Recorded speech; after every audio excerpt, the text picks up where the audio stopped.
Ya ta'ala barakatu yan baiwa, za mu nuna muku yadda ake ciwo kiyayi wato wanda ake redeem kenan guda 16 kullum. Da farko nan da ga hamster combo ɗinmu, za ka zo kai searching a kan telegram ɗinka, za ka rubuta hamster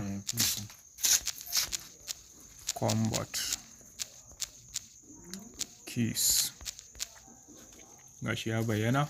Gashi nan mai wannan hoton, za ka taɓa shi, za ka taɓa get start. Gashi za ka zo ga inda suke ga redeem extra 3D, ga chain cube 2048, ga my clone army, ga trend miner.